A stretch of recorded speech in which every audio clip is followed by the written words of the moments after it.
If you have said to yourself, I should write that, or if someone has said to you, you should write that, then I'm talking to you because you need to write.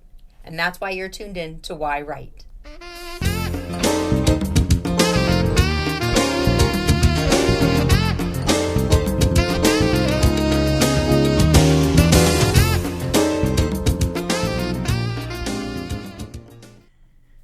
Hi, welcome to yWrite. I'm your host, Angela Grout, and I thank you for tuning in to another episode of yWrite, where I invite writers on the show to discuss why they're writing, not only so that we can find out about their journey behind their stories, but also to help you write your story, because we all have a story inside of us, and we need to share what our story is. So therefore, I want you to listen carefully to today's author that I have in studio, because she is a motivational spitfire. And we're going to find out exactly what that is soon. I have Dee DiFatta in the studio, and Dee is a motivational speaker, and she has written a book. And you know, when you do have that book inside you, you got to get it out. So we have Dee here. She's going to tell us all about it. Let me tell you a little bit about Dee. Dee is an empowerment coach. She's an international speaker, inspirational, and educator, and an author. She is the founder of PostivitiDEE. Get it? PostivitiDEE. And this is where she shares guidance for inner peace and self-love and spiritual healing. Dee lives with multiple sclerosis, and she has overcome physical limitations and labels. She's a beacon of light, encouraging others to be curious and explore possibilities beyond their current situation. Her book, Your Daily Dose of Positivity, and we'll show you that cover afterwards, is where she strives to help people, especially women, modify their mindset so that they can experience fun, freedom, and fulfillment. I want to introduce you to the author of Your Daily Dose of Positivity, because we're getting that today, Dee DiFatta. Hi. How are you? Thank you for coming into the studio. Thank you for having me. Oh, this is a pleasure. It's all my pleasure, for sure. You definitely have that optimistic, positive, that's positive D, Yep. It's definitely what we all need, because so many times we get up and we're saying, never mind aches and pains in our body, but just the aches and pains in our heart, on our mind. And, you have overcome this. Not just because you have multiple sclerosis, because you are human. Yeah. But how long have you had multiple sclerosis? Can you talk a little bit about this ailment, disability, dis-ease? Yes. I was diagnosed with MS the day before my 22nd birthday. Oof. And I celebrated 30 years on October 28th of this year. That doesn't seem possible, because let's see, 22 and you're like 31, so whatever. You're bad at math, I get it. Go ahead. But, I wish I could say that was my wake-up call, and I was healed emotionally and could just, wrote the book right away. But no, it took 25 years, 25 years to get out of my own way. Yeah. And, but when you're raising a family and you're working full time and you're on that hamster wheel and you're going, doing, there's no time to be you. There's no time to be with your emotions, no time to be with your thoughts, no time to be. Well, we tend to find time to have the pity party for our emotions. Yeah, but we still keep moving, and you've redefined MS in your life, which I introduced you as motivational spitfire. So people will say to you, so you have MS, and you answer it, yes, I have motivational spitfire, and She definitely does. Yeah. So you sat down and you started to write a book. Did you ever think you were gonna write a book? In 2014. Yeah. I felt there was a book in me that needed to come out, and it was going to be my story. It was going to be Blessed with MS. That was my book. Okay, in 2019, I sat down and started writing. I wanted to write a book of quotes. So things morphed. 2019, I, was working with an editor. I gave her all my stuff, and she's like, no. I'm like, what do you mean no? Oh. She goes, this isn't right. I'm like, ah. So I scrapped it all. Oh, really? I scrapped everything. I'm like, start over. Okay. And I did. I started over, but I still had all my notebooks. I still had everything, like all the journals that I had been writing in since 2014, which was awesome. Yeah. And so in 2020, I was invited to write a chapter for a book called Transformation 2020. And I wrote a letter of forgiveness from my higher self to little D. Uh-huh. And that opened me up Yeah. to writing my book again. So after I wrote that chapter, I'm like, I need to do my own book. I know I have it in me. Let's go. Yeah. But I'm like, all right, where do I start? Do I write Blessed with MS or do I write something else? So I started going through all my old journals, and I was highlighting what was most important to me, what stood out. And I go, oh my God, it's my book of quotes. But instead of only coming up with 30 quotes, I had 365 quotes plus. It's a lot of quotes. And I'm like, wow, this is like your daily dose of positivity. It's your daily inspiration. So that's the book. And I can totally relate to that because I do journalize every day. And, when we journalize, we're writing not just like our to-do list and our thoughts, but, how we're feeling about a situation. Yeah. And a lot of times, I've seen in the writing, you can, for me anyways, if I start off in a very somber place, it goes into a positive place. Yes. And it's hanging on to those words that are so important. And, there's so many people who really do look to others to be positive because how we treat others allows them to, carry it forward. And, the fact that you were, journalizing and doing all this writing for yourself and then going back to, go through the pages to see what stood out at you is really a great way for any writer to begin. Yeah. I have to tell you, I've always been a positive person. And it's always been easier for me to show positivity to others and be positive towards others, but I was never positive and loving towards myself. Yeah. So it's taken a long time to journal, to get that out and be like, why don't I love myself? What's going on? So yeah, when this finally came out, I'm like, I love me! And we do. We need to love us. We need to love ourselves. We only have this one body, this one vessel that we're here on earth with that we have to take care of it regardless if you have a dis-ease. And I love saying it that way, dis-ease, something in your body that is uneasy, but that we still deal with, and turning around the mindset of the label of a disease is huge. And you are an inspirational speaker when it comes to that. Can you talk a little bit about how you change the mindset of somebody? It's all about perspective. All about perspective. And dis-ease to me, I took the dis out of it so that I could just be at ease. And because think about it, we diss ourselves all the time. Yeah. And I'm like, oh my God, that's what dis-ease is all about. Yeah.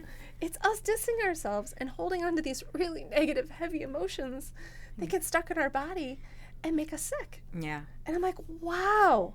So yes, I want to help people shift their story around, turn it upside down, because it doesn't matter what you've been going through your entire life. In this moment, you have the power to change your story.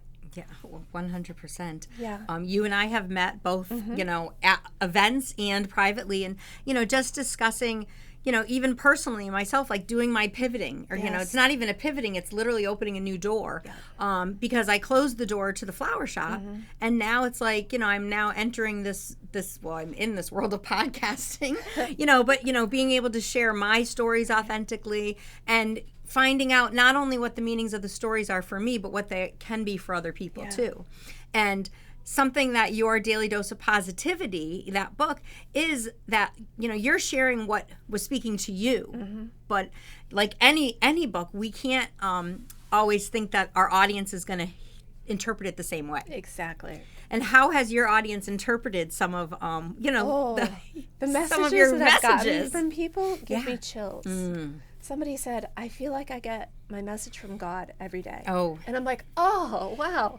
And I'm like, well, it was divinely guided. Yeah. I feel like I'm an expression. Yes. Of a higher power. So yes, that is yours, and God bless you. And I'm happy that you're happy. And 100%, that is the gift of anyone with a talent, and everyone has a talent, how we use it, because we are being this vessel for the universe, this vessel for God, putting good into the world. And, hopefully that, it always inspires good. Yeah, exactly. And, like my April Rain, I share this with you, like, why am I writing a murder mystery? I don't want to put murder into the world. But in writing the story, it helped me to accept why certain things have happened. Right. And when we can make peace with, the things that we are diseased about, that's healing for us. I know. It's so important. People are so caught up in the physical healing. I still walk with a walker to this point. Yeah. So still working on that healing. But, people are like, well, how can you say you're healed?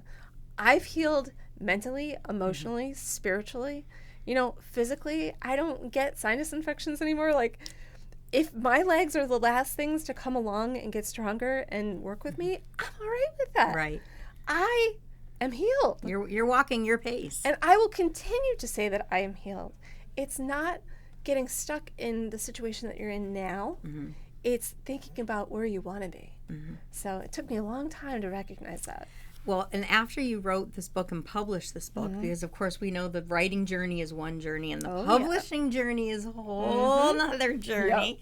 Yep. You get into the marketing journey, which is a lifelong commitment. Mm-hmm. But we tend to find that the marketing of the book isn't always necessarily about selling the book. It's about selling what went into the book. Yeah. And this has evolved for you in really big ways. Big time. I mean, can you say, oh yeah, I'm thinking about where I'm going to be in the future, back before you wrote the book, and go, oh, one day I'm going to be a coach. I'm going to be coaching people on positivity, or I'm going to be speaking at these, huge gatherings, talking to people and sharing my wisdom. It's so funny that you say that, because, oracle cards and mediums and all these people, they're like, you're a healer. I'm like, I'm a what? What are you talking about? A healer? That didn't even resonate with me. I couldn't envision that. I couldn't embody that. There was no part of that I was comfortable with. Yeah. No, 100%. I hear that. Yeah. When I first started with the book, somebody said, are you a coach? She's like, the conversation I've had with you need to be a coach. I'm like, who? What? Huh? Who? So, yeah, even though I'm here now, 5 years ago, I would have been like, no, that's not me, whatever. Oh, it's so miraculous to me how our lives are really unfolded. Oh, yeah. Because when I was in high school, if you ever told me I was going to own a flower shop for 30 years, I'd been like, no. I mean, back then I thought I was going to be a rockette. I was a dancer, I had no idea I had this flower energy, passion, talent inside. And then to say, oh, well, and you're going to write a couple books. I'd be like, I'm not going to write a book. Like, that sounds silly. Never mind, talking about the stories and the whys behind them. Right. And, here that's what, is happening for both of us. I know. And we're just following the path that we know we're being called to do. And, we've done some conferences together. Summits, gatherings, adventures, experiences, whatever you want to call it. We actually are doing another one coming up in March. Yes. Do you want to tell them a little bit about that one? Because I haven't said anything to my audience about this, but it is open for people to sign up. Yeah, no, March is all about celebrating, International Women's Month? Yes. Yay! We're going to do a little empower the women. Embrace the power within. Yes. That's what we were talking about. Yes, embrace the power within. As women, for some reason, we think that power is a bad word.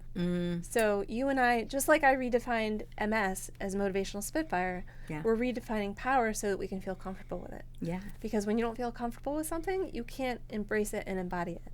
So you can't become it. Yeah. So, and power is just being empowered. It's not having power over others. No, right. It's having that power within. And trusting yourself and trusting that you have that wisdom to share. Exactly. All of a sudden you have 365 doses of, daily positivity. That's wisdom to share. That's literally God speaking to someone.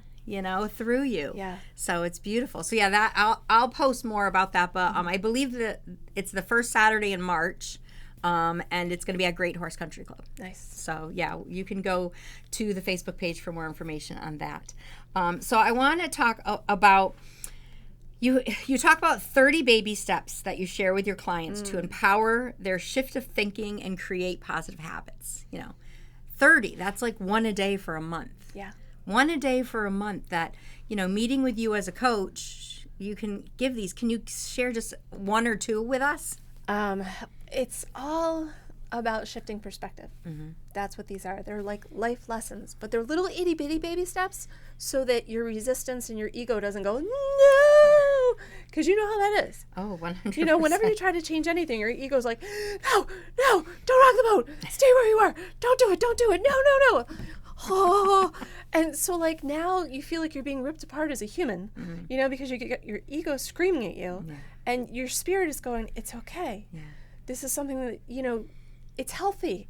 This is the next step for you. And I'm telling you, It can really mess with your head. No, I mean, I make myself a to-do list every day. My list today has 26 things on it. Jeez, And looking at it, I'm like, oh, okay, what time is it? You know, how time management. And then it's like, you know, I'm hearing that you're never going to get through this. You know, oh, woe is you. You have so many things on this to-do list. You know, maybe I should just forget it.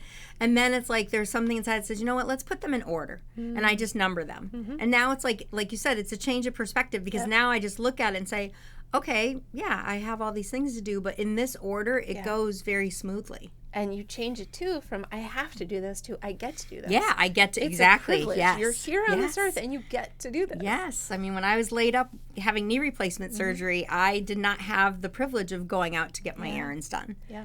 You know, so yes, I do understand how grateful it is to do that. You learn a lot from being disabled, don't you? You do learn a lot from being You definitely disabled. learn to just embrace everything, every little thing. And, you know, having any disease or being disabled, I think can open you up for gratefulness and appreciation. Oh, definitely. But, you know, even the pandemic opened us up for gratefulness and appreciation. Yeah. And there were a lot of people who jumped on that, you know, bandwagon. They're like, yes, I appreciate all the little things. And then there were people who were the first responders and that were in business who were still going and doing it on the hamster wheel. Yeah. So I find that in this world that we're in right now, there's a lot of wonkiness because some people made it there and other people are on their way there. Some people may never get there, and that's okay. You know, everybody's at a different stage in their journey. Oh, of course. And, you know, I respect that. Yeah. But, yeah, there's a lot of that. And honestly, I don't think that PostivitiDEE was ready to be shared with the world back then because people just weren't ready for it. No. Do you know what I mean? We were, I think the world was in a state of not negativity, but we were just froze. Yeah. We were frozen, like yes. the world shut down. Yep, it did. I mean, I still have to laugh about it to heal from it. But I also just think, like, was that a dream? Like, because that seems like a cartoon, you know? It's like a you know, superhero type movie where, you know, the apocalypse happened and it's like it happened in our time. I know. I remember calling stores asking if they had toilet paper. I'm like, oh my gosh, what is this about? I know. Are we really asking these questions? And, you know, and being so grateful that we had toilet paper. I know. You know, like really, and being wanting to share with others. You know, so when did you take on the word PostivitiDEE? So it's funny you asked that question. Yeah. My sister-in-law, I showed up at their house one day, my brother and my sister-in-law's house, and she's like, yes, she goes, my dose of D, you know, she came over and hugged me. I'm like, dose of D. And of course the wheels start going. Yeah, of course. I go, listen, I said, I'm looking for a new name for my business. I said, I'm looking for a new logo. I'm looking for a new everything. I said, I'm going to leave it up to you. I said, you figure it out. Because I was done. I knew PostivitiDEE, but I didn't know what to do with it. Yeah. And she called me like a couple days later and she goes, my brother came over, we were talking. A dose of PostivitiDEE. I'm like, oh my God, I love it. No, I do. I love it. I love the spin on the words, the play on the words, and it really does show like your mission, your passion. Yeah. I mean, you are the epitome of positivity, and here your name is Dee. Yeah. So it's like, why not? And, you know, giving a title to a business or to a child or to a book, I mean, these are things that we put a lot of thought into because we want to sit comfortably with it. Exactly. Because that has to feel like you. Yep. You know? I mean, if that's at a daily dose of God's thoughts. That's not me. That's, you know, so it's so true on what's in a name. Yeah. You know? So congratulations on getting a great name for the book. Now you organized it in a certain way that I find fabulous.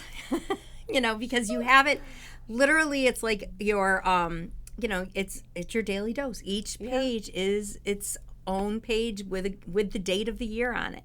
You know, so whether you want that date to be, you know, January 18th, or if you want it to be the 32nd day of the year, you know, like you can look at the book in that way. Right. I'm hoping that maybe you just like, maybe open it to maybe even like, I don't know. I was going to say November, but maybe March. I don't know. Randomly pick How about something. a random page? Yeah, let's do a random page. And then let's just share a little quote that she's written here. And we're going to hear it right from the author's voice. Ooh, this is May 7th. It says, your thoughts can be more debilitating and demoralizing than anything anyone else could ever say to you. If you wouldn't share your thoughts with a friend in need, don't share them with yourself either. Oh, that's very powerful. Yeah. As a mother, like, I will often say to my kids, like, if you have nothing nice to say, don't say it. But it's also true with, if you don't have something nice to think about, don't think it. You know, it really is about what we put into our body. So giving ourselves that dose of positivity and giving ourselves the reminder of... I'm just going to hold it. Just hold it up the whole time. Look at that beautiful sun. Look at that. She is a light. She's a beacon of light. Yes. You know, but what I was saying is, you know, just to be able to remind ourselves that when we are looking at, you know, that to-do list or that book that we want to write or that job or those errands we want to do that seem so overwhelming, to say, stop thinking so negative about it. Like, that's it. If you're giving power to those thoughts, they may manifest. Oh, most definitely. You know, you want to manifest good things. Yeah, you do. Well, you know, it's hard because people are always like, but that's my reality. That's the truth. I bumped into a lady who was an energy healer. She was a Reiki master. And she asked me one day what was wrong with me because I had my walker. And I go, up here or down here? Yeah. You know, pointing to my head and my legs.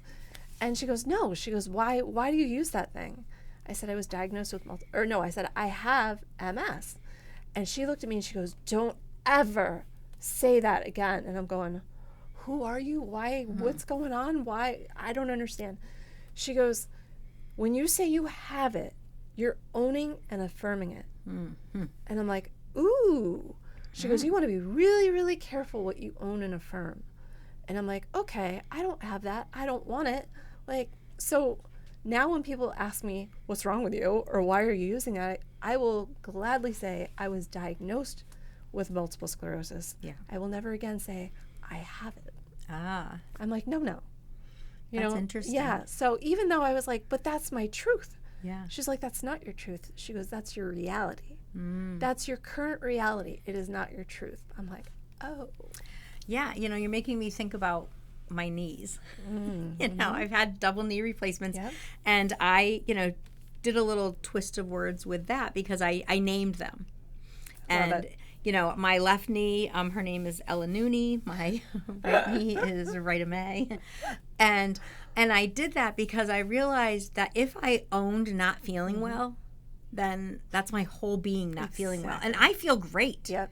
I feel great. I'm energetic. I want to do a lot of things. I am, you know, someone who wants to do things in life, you know, but sometimes these knees hold me up. Oh, So if I say, you know, the twins need to rest today, it's not necessarily me. It's me acknowledging that I was diagnosed to have my knees replaced. And I like how, you know, you say that because, you know, I wasn't born this way. You know, I was born, you know, to be physically active and do a lot, as we all are, but we also have to deal with our realities. Yeah. And it's so empowering to think in a PostivitiDEE way. I love saying that. Have you not noticed? Well, you know what's funny about that too is that I've always been one to defy the rules. You know, somebody actually called me the defiant one, and I go, oh, I kind of like that. It works for me. Defiant. And think about it, PostivitiDEE, it's not spelled the right way. Yeah. It's spelled with my name in it. And everybody's like, how are people going to find you? I go, they'll find me. Yeah. The right people are going to find me when they're ready to. Yeah. I said, I trust that. I said, I'm not going to change my name because it's different. No, I won't do it. Yeah. And honestly, I think that that's something that everyone struggles with. We all try so hard to fit in and be ordinary. We were never meant to fit in and be ordinary. We're all meant to stand out and be extraordinary. Yeah. So, yeah, I'm finally standing in my uniqueness, my weirdness, my wonkiness, my awkwardness. I don't care. That's who I am. I'm PostivitiDEE. See, can you see why she's such a great motivational speaker and coach and, you know, just a wellness advisor for our mental well-being, never mind emotional and physical. And spiritual. And spiritual, and spiritual. All right, so where can they find, not just, I mean, everybody wants to go buy this book for sure. Where can they buy the book? But where could someone come find you if they wanted to have you coach them, if they wanted to have you give a talk? How do we find you? Everything is under a beautiful umbrella of a dose of positivity. Okay. I'm so happy about that. My website is A Dose of Positivity. My Facebook page is A Dose of Positivity. My LinkedIn, page is A Dose of Positivity. My YouTube channel is A Dose of Positivity. The book is Your Daily Dose of Positivity. It is all under PostivitiDEE. That's pretty cool because, as a writer and for people who are writing a book or being an author or starting a business, trying to use the name that you want and try to secure it in, GoDaddy.com or, wherever it is. A lot of times like, oh, that user's name's already been done. And then you have to like go back to the wheel to reinvent. Right. So congratulations on letting everything fall into place, which definitely shows that you have some divine guidance with you. Most definitely. Oh, yeah. Well, thank you so much for coming in. I really appreciate it. Thank you. And I know the audience is all going to feel empowered today. And they're saying, you know what? That to-do list I have, I'm going to tackle it today. I'm so lucky that I get to do the laundry. So thank you so much. We will add the links below so that everybody can click on to go buy her book or contact Dee in order to meet and hear more about her. So this is the part of the program, Dee, where I give my audience a prompt because, this is about writing. So I want you to pick up your pen and grab a piece of paper, set your timer for maybe 5 or 10 minutes. And, I'm going to give you 2 choices today because, why not? Because I'm thinking, because we have Dee here and she's talking about putting new mindset, new thoughts to what we're doing, I want you to talk about something that you have that you maybe have been diagnosed with or something that you are at dis-ease with. And, write that down. Perhaps you have arthritis, and you want to write you have arthritis. But I want you to talk about what the good things are that you have learned and that you do today because of that diagnosis, because everything does have its blessing, and I want you to find the blessing within that. So write down either something you're at disease at or something that you have been diagnosed with, and let's find the blessing in it. All right, thank you so much for tuning into this episode of Why Write. I will see you next time.